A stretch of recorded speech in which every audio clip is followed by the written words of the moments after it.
The Trump administration is still holding firm to its claim that 37-year-old Alex Preddy wasn't just an innocent protester in the lead up to his fatal shooting by federal agents. No, they're not doing that. In the words of Border Patrol Commander Greg Bovino, Preddy was at the scene to, quote, do maximum damage and massacre law enforcement. But footage of the shooting paints a very different picture. In a new Washington Post analysis, zoomed-in footage appears to show a federal agent removing the handgun Preddy was legally carrying just moments before another agent shoots him multiple times. One thing we should point out as well, at no point in this video or any video that we have watched do you see Alex Preddy holding a gun. When asked again this morning if Preddy did in fact threaten officers with his gun, Bovino, FBI Director Kash Patel, and DHS Secretary Kristi Noem all couldn't give a straight answer. Watch. Was he brandishing it? Was he a threat because he had a gun in his hand that put law enforcement in danger?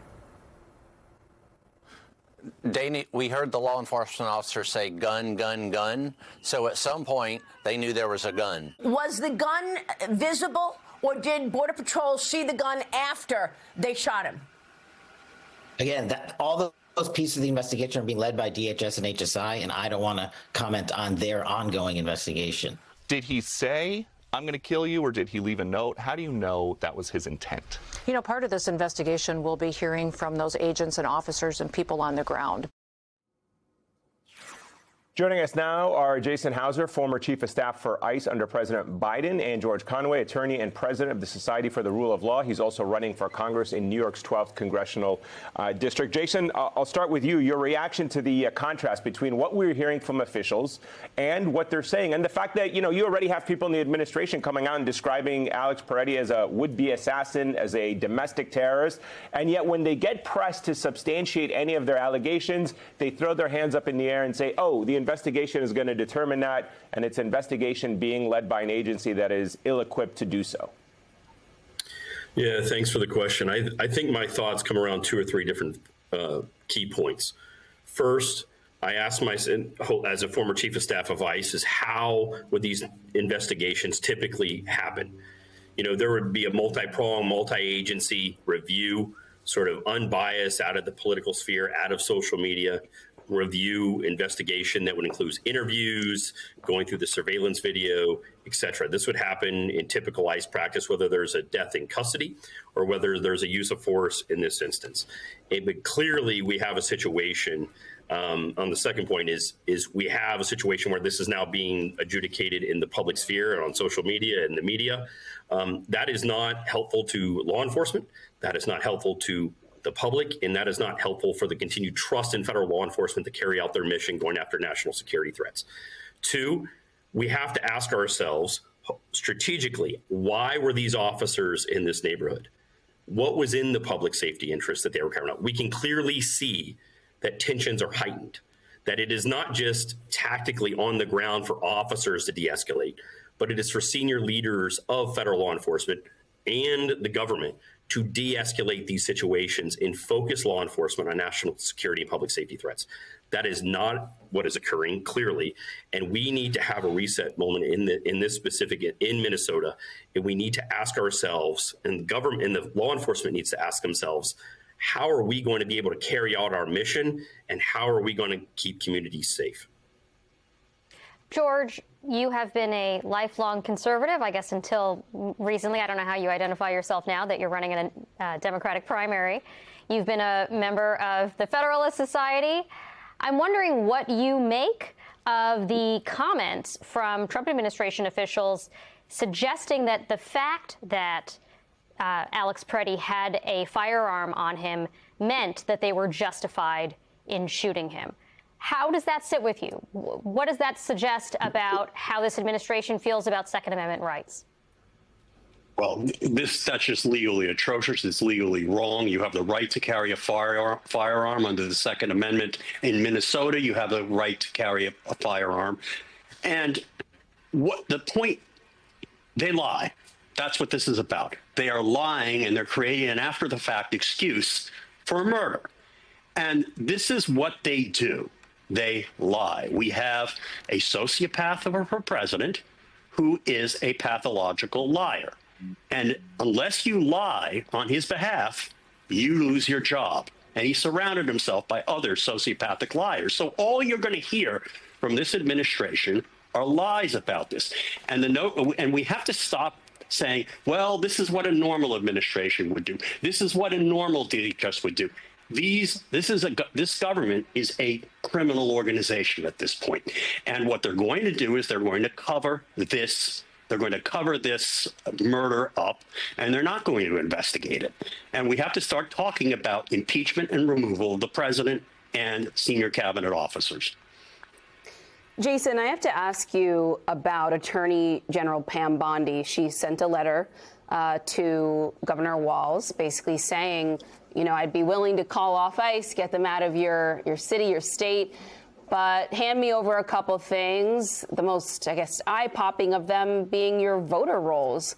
What exactly do voter rolls have to do with immigration enforcement in the interior and public safety?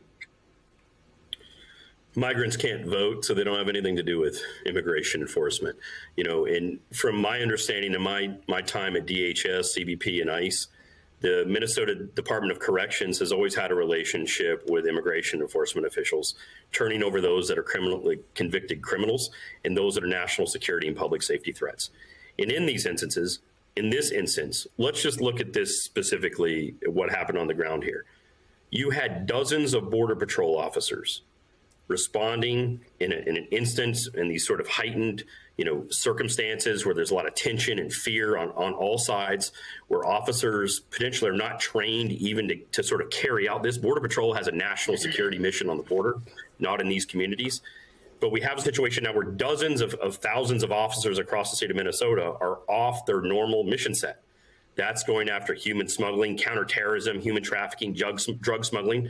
No one in the country has said that drug prices have been skyrocketing because there's so little on the market.